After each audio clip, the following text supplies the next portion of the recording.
Hello दोस्तों, पिछले 2 videos में हमने देखा कि सेम चीज़, सेम कॉलम एम लैंग्वेज में कैसे बना सकते हैं और उसको डेक्स में कैसे बना सकते हैं। अब वो सब कुछ देखने के बाद जबकि एक ही चीज़, एक ही काम को हम एम लैंग्वेज से भी कर सकते हैं और डेक्स से भी कर सकते हैं, तो कुछ क्वेश्चंस हमारे दिमाग में आते हैं कि कब, कहाँ और क्यों एम लैंग्वेज को यूज़ करना चाहिए, कब, कहाँ और क्यों डेक्स को यूज़ करना चाहिए। तो उसके लिए मैंने इन तीनों सवालों के उत्तर आपके स्क्रीन पे लिख रहा हूँ एक-एक करके। तो लेट्स सी दैट। सबसे पहले मैं जानना चाहूँगा कि कहाँ एम लैंग्वेज यूज़ होती है और कहाँ डेक्स लैंग्वेज यूज़ होती है।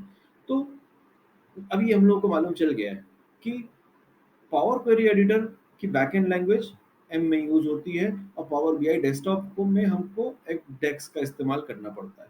सो कहाँ का इस्तेमाल तो पता चल गया हमको कि जब भी अगर हमें कुछ पावर क्वेरी एडिटर में करना है तो वो एम लैंग्वेज में करना पड़ेगा। जब भी हमें कुछ पावर बीआई डेस्कटॉप के अंदर करना है तो डेक्स लैंग्वेज का यूज़ करना पड़ेगा।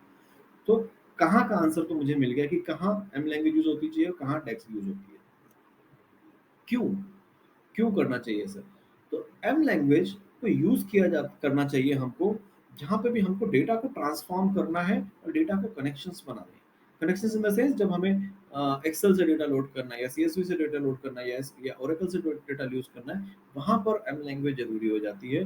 जहाँ पर हमें डेटा को ट्रांसफ़ॉर्म करना है, ट्रांसफ़ॉर्म इन द सेंस कि मुझे उसमें डुप्लिकेट्स हटाने हैं, उसमें बैड वैल्यूज़ हटाना है या उसमें नया कॉलम ऐड करना है, सिंपल ऐड कॉलम करना है या कुछ ट्रांसफॉर्मेशन उस डेटा को लेकर के कुछ भी अगर हमें करना है, देन एम लैंग्वेज यूज होती है। बट अगर हमें उस डेटा के ऊपर कुछ कैलकुलेशंस करने हैं, कुछ एनालिसिस करनी है, देन डैक्स इज रिक्वायर्ड। ठीक है, तो क्लियर हो गया एम लैंग्वेज कहाँ यूज होती है, जहाँ पावर क्वेरी एडिटर यूज होता है। डैक्स कहाँ यूज होती है, पावर बीआई डेस्कटॉप में। एम लैंग्वेज क्यों यूज करना चाहिए, डेटा ट्रांसफॉर्मेशन करने के लिए और डेटा कनेक्शंस क्रिएट करने के लिए। डैक्स क्यों यूज करना चाहिए, कैलकुलेशंस करने के लिए, कुछ डेटा के ऊपर कुछ कैलकुलेशंस करने के लिए और कुछ एनालिसिस करने के लिए हमें डैक्स को यूज करना चाहिए। अभी एम लैंग्वेज क्या कर सकता है और डैक्स क्या कर सकता है, इसकी कैपेबिलिटीज भी देख लेते हैं। M language can control the shape of data. ये एम लैंग्वेज पावर बीआई में डेटा आने से पहले उसको कंट्रोल कर सकता है, उसका शेप कंट्रोल कर सकता है, उसकी क्लीनिंग कर सकता है। बट इसकी एक लिमिटेशन है कि ये एक बार में एक ही टेबल को यूज करता है, एक बार में एक ही टेबल को ट्रांसफॉर्म कर सकता है। बल्कि डैक्स क्या कर सकता है, डैक्स की कैपेबिलिटी क्या है कि ये उस क्लीन डेटा को फर्दर कैलकुलेट कर सकता है, कुछ एक कॉलम कॉलम क्रिएट कर सकता है, जरूरत पड़ने पे एक नई टेबल भी क्रिएट कर सकता है। और ये जब इस कैलकुलेशंस को कर रहा है तो ये मल्टीपल टेबल्स जो कि हमारे डेटा मॉडल के अंदर कनेक्टेड है, उनमें से मल्टीपल टेबल से भी कॉलम्स उठा करके नया कैलकुलेशन क्रिएट कर सकता है। ये कैपेबिलिटी है डेक्स की, राइट।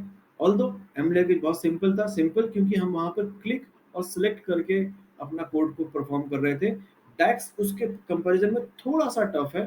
थोड़ा सा टफ इसलिए बोलूंगा क्योंकि अभी हमें उसकी आदत नहीं है, हमें उस सिंटेक्स मालूम नहीं है। जैसे ही हम थोड़ा सा उस सिंटेक्स के बारे में जान जाएंगे और उस सिंटेक्स को यूज कैसे करना है वो समझ जाएंगे तो हमारे लिए डेक्स भी आसान हो जाएगी।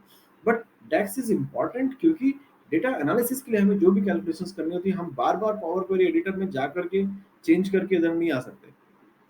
उसके लिए हमको वो कैलकुलेशंस, वो एनालिसिस अपने डेक्स के ऊपर ही करना पड़ेगा और पावर बीआई डेस्कटॉप के ऊपर करना होता है, राइट। तो उसके लिए डेक्स इंपॉर्टेंट है। आने वाले वीडियोस में हम इस डेक्स के बारे में और डिटेल्ड में इन डेप्थ जानने की कोशिश करेंगे, राइट। सो अभी हमको समझ में आ गया कि एम लैंग्वेज में क्या डिफरेंस होता है, डेक्स में क्या होता है।